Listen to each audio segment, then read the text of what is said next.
अब रशिया ने इजराइल को सैन्य मदद देने के खिलाफ अमेरिका को चेता दिया है। मेरे पास जो खबर आ रही है, रशिया के उप विदेश मंत्री रूस के सर्गेई रयाबकोव कह रहे हैं इजराइल को अगर सीधे तौर पर अमेरिका ने सैन्य सहायता दी तो मध्य पूर्व में इंस्टेबिलिटी आ सकती है, यह पूरा रीजन डिस्टेबलाइज हो सकता है। इसका मतलब क्या है? अगर सीधा सीधा रशिया अब अमेरिका को चेतावनी दे रहा है, अचल जी आपके हिसाब से क्या रशिया की इस चेतावनी में आपको लगता है पीछे यह इंटेंट भी है, अगर यूएस कूदा तो हम भी कूद जाएंगे? नहीं, ये मैसेज तो नहीं है, वरना वो ये कह के रुक नहीं जाते कि इंस्टेबिलिटी है जो सिर्फ वेस्ट एशिया में आएगी या मिडिल ईस्ट में आएगी। थोड़ा नुआंसिकल, थोड़ा और इनकी स्टेटमेंट में कुछ होना चाहिए, जरूरी था। देखिए, रशिया भी इस समय कोई आसान दौर से नहीं गुजर रहा है, और जहां तक अमेरिकन कंसर्न है, मुझे नहीं लगता कि इजराइल के होते हुए उन्हें खुद सामने से आके इस लड़ाई में हाथ डालने की जरूरत है। वो उनका टूल है, इजराइल के टूल को इस्तेमाल करके वो ईरान को कमजोर करेंगे, कोशिश करेंगे 2003 का इराक जो है हिस्ट्री रिप्ले हो जाए, और वहां सद्दाम हुसैन को इन्होंने न्यूट्रलाइज किया था, यहाँ कोशिश करेंगे कि खमेनी को न्यूट्रलाइज करें। वहां केमिकल वेपन्स तो मिले नहीं, लेकिन यहाँ जो उनके एनरिचमेंट फैसिलिटीज हैं उन्हें खत्म किया जाए और उसके न्यूक्लियर प्रोग्राम को सालों साल पीछे किया जाए।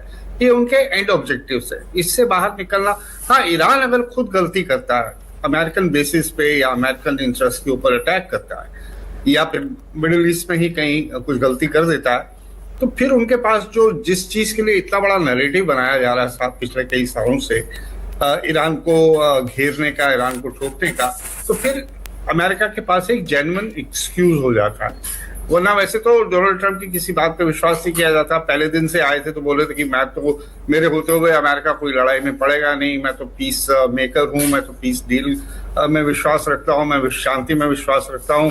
शायद नोबेल प्राइज लेने की बात कर रहे थे, बट उनकी बात पे कोई विश्वास नहीं कर सकता। आए दिन वो अपने बयान बदलते रहते हैं। सारांश में मानक जी मैं ये कहना चाहूंगा कि ये लड़ाई का दो जो बड़े ऑब्जेक्टिव्स हैं, वो तो ये है कि किसी भी हाल में ईरान को न्यूक्लियर पावर नहीं बनने दिया जाना, और अगर पॉसिबल है तो ईरान में ऐसी रिजीम बिठाओ जो अमेरिका में जाके उनके दरबार में सलामी दे और जी हजूरी करे, उसके लिए वो तैयार हो। कोई सवाल इजराइल से नहीं पूछता कि भाई 70 या 90 बॉम्ब तुम्हारे पास भी तो पड़े हुए हैं, अभी ईरान ने तो एक भी नहीं बनाया, शायद बनाया, शायद नहीं बनाया।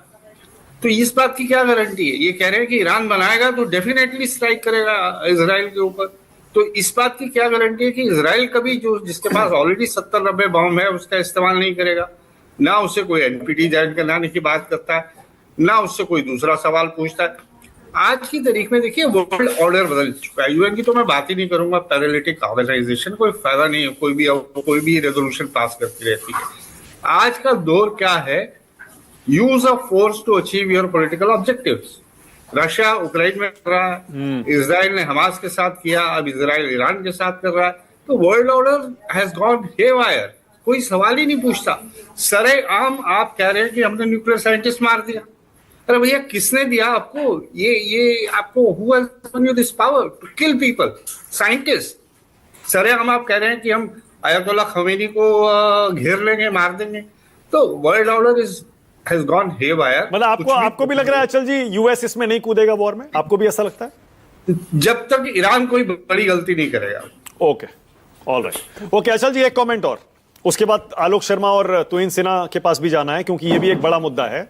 G7 में प्रधानमंत्री ने, जो हमारे फॉरेन सेक्रेटरी ने बताया, डोनाल्ड ट्रंप से 35 मिनट फोन पर बात की, क्योंकि वो निकल गए थे पहले ही, और मैंने बताया भी, उनको सुना दिया आज प्रधानमंत्री ने कि वो जेडी वैंस का जब फोन आया था कोई ट्रेड की बात नहीं हुई, कोई मीडिएशन नहीं हुआ।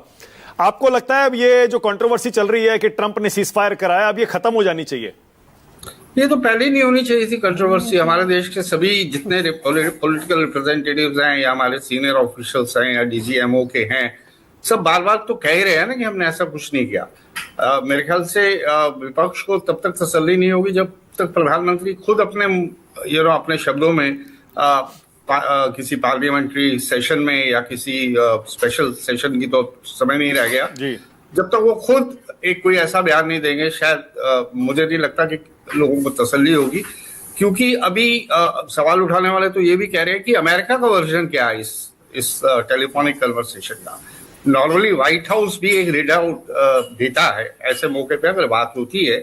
तो मैंने तो नहीं देखा, शायद आपके पास रिसोर्सेज ज्यादा हैं, क्या आपके पास कोई ऐसा रीड आउट आया है जो वॉशिंगटन से व्हाइट हाउस से दिया हो? सर अभी तक यूएस की तरफ से नहीं आया है। तो वो भी सुनने वाली और देखने वाली बात होगी। ठीक है। बहरहाल मुझे लगता है कि अब इस इश्यू को बैक बर्नर पे छोड़ देना चाहिए।